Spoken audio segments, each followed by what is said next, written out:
Can we please stop talking about reparations? I get it, I understand why people do it, but here's the reality. America has never truly done anything special for Black people as a collective. Sure, as individuals, we have opportunities. What Black people have access to, 80% of Americans have the same access. In this video, I'll reveal why the discussion isn't just about slavery reparations, but about something else. Even when Lincoln freed the slaves, it wasn't because of some grand gesture of kindness or morality.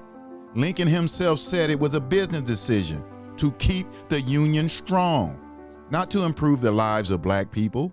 Lincoln and slavery. If I could save the Union without freeing any slave, I would. So ask yourself, why do they keep bringing up this narrative about slavery reparations?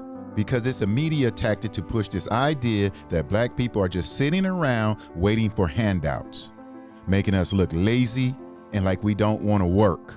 And many people fall for the dumb tricks, like this fool. What is it about Black people that you don't like? This ought to be good. Yeah. I'm strapping in for this one. Yeah, well, strap tight. You might want to strap me in for this one. Well, the thing is, based on the experience and the people I've worked with, where I come from, I'm sick and tired of people thinking, specifically I am mentioning Black people, thinking we owe them something, that the world owes them something. I'm totally opposed to affirmative action. Where are you from? I don't want people to give me a job just because I'm brown. And I included this fool because his thoughts reflect how many Americans feel, thanks to media framing. Media framing refers to the way information is presented by the media to shape how the audience interprets it and understands an issue. It highlights certain aspects of the story while downplaying others, influencing perceptions and narratives. That's why this fool has no idea that Black people were not the biggest beneficiaries of affirmative action because how the media shapes stories.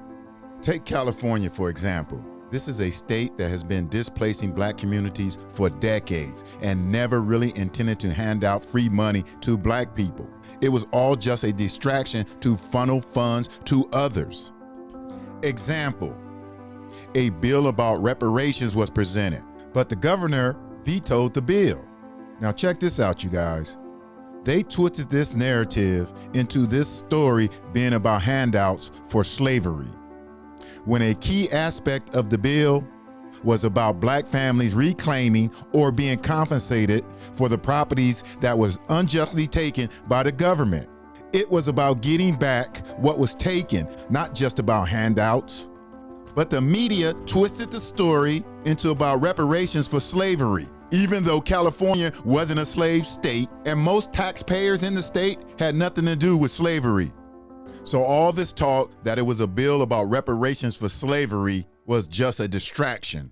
California is moving to consider reparations for slavery. And we'll just start here by signing this. A California reparations task force is making history with a major decision on who will receive compensation. The descendants of slaves are standing in the shoes of their ancestors in fighting to complete this sacred political project. What do we want? When? My great-grandfather was a sharecropper who had 17 children and worked from sunup to sundown and died with absolutely nothing. I would hope that he would be proud and know that I stand on his shoulders, and there are no better shoulders to stand on. After hours of testimony and debate, the group has voted 5-4 that reparations should be paid to descendants of Black slaves who were living in the United States during the 19th century. It's not just a study anymore. We are history in the making right here, right now. This is groundbreaking work that they've done in a nation that has oftentimes denied its responsibility for slavery and the impact of slavery on the lives of others. Now, you see how they frame this story in California? A state that had nothing to do with slavery. Don't get me wrong, it has always been a very racist state. I know because I used to live there. But to make people think this bill was solely about slavery, that was wrong. Like I said, a key component of the bill was about what happened long after slavery, how they used laws like eminent domain to take Black people's property, and how they destroyed Black businesses and communities. But that is a video for another day. The people in charge, they don't care about us. They just want to make us look like beggars who want handouts. So let's start to understand that there are slavery reparations and there's give me back my shit reparations for what you took from us after slavery. But even then, they will twist it to make us look like we are in the wrong. You know they will. All right, everyone, that's it for this video. Thanks for watching.